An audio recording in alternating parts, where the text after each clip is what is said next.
Fala galera, tudo bem?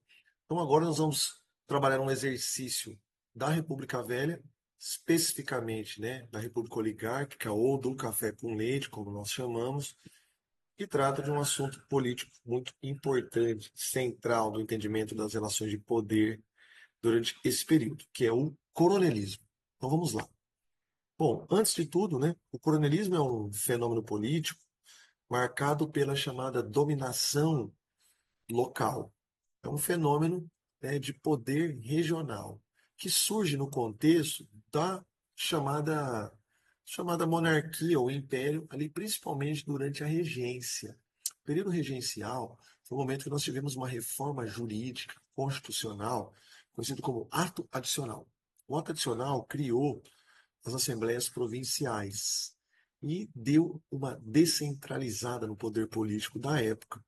Com essa descentralização, autonomia para as províncias e criação das assembleias provinciais, houve um fortalecimento do poder regional e do poder local, típico das oligarquias, das elites agrárias, que controlavam cada qual as suas províncias. O coronelismo se fortaleceu através também da Guarda Nacional, que são os corpos de milícias criados, né, dentro do contexto da regência, que passam a servir aos interesses políticos e econômicos do próprio coronel, ou seja, das elites agrárias locais. O coronelismo ganhou muita força posteriormente durante o início da República, quando nós tivemos o início ali, né, da República, seja a República da Espada, mas sobretudo a República do Café com Leite.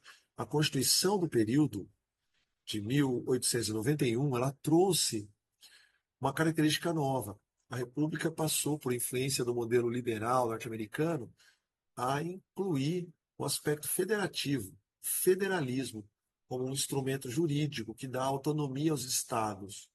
Com os estados, as federações tendo autonomia política, autonomia administrativa, isso fortaleceu, né, no contexto da República Velha, dessas duas repúblicas, a da espada e a oligárquica, o fenômeno do coronelismo, que é um fenômeno de dominação política local, baseada principalmente na tradição, no poder tradicional, que é o poder familiar, o poder agrário.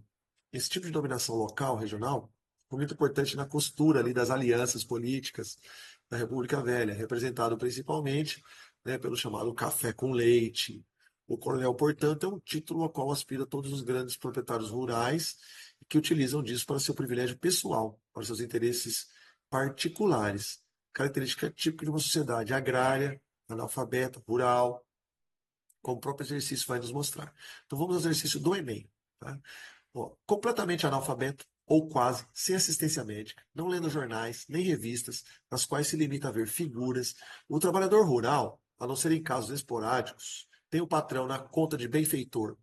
No plano político, ele luta com o coronel e pelo coronel. Aí estão os votos de cabresto, que resultam em grande parte na nossa organização econômica rural.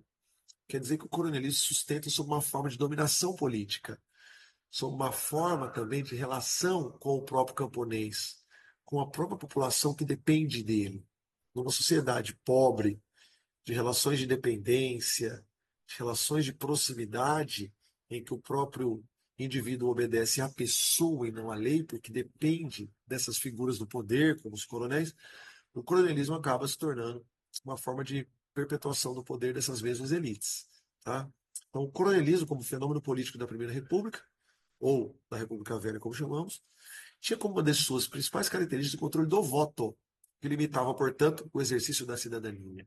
Lembrando que cidadania é o exercício de direitos, deveres do cidadão, que se expressa através, né, da Constituição. Sendo, então, né, uma estrutura de poder oligárquica, ou seja, o poder de poucos, o exercício da cidadania está bem limitado. Nesse período dessa prática, né, o coronelismo está vinculado a uma estrutura social. Qual? Qual é a característica da sociedade brasileira? A. Igualitária, com níveis de distribuição de renda, né? Não, porque isso não caracterizou nenhum período da nossa história, né? B. Estagnada, ou seja, com uma relativa harmonia entre as classes. Também não, porque a gente tem aqui, no contexto da Primeira República, uma série de revoltas, instabilidades, né? Como a gente estudou durante a aula. Tradicional já está mais próximo, né? Que uma sociedade tradicional, certamente. Com manutenção da escravidão nos engenhos como forma produtiva típica, não mais, né, porque a escravidão já foi abolida no final da monarquia, e a economia açucareira já entrou em decadência no Nordeste no século passado. Tá? Então, uma sociedade ditatorial, perturbada por um constante clima de opressão, mantido pelo exército, pela polícia, também não.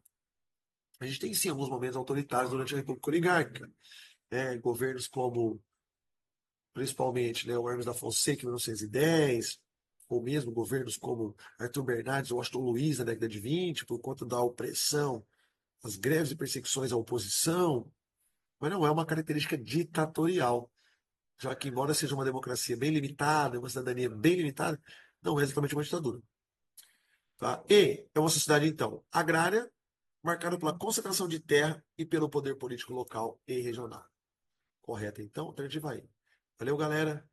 Obrigado. Beijo no Alf.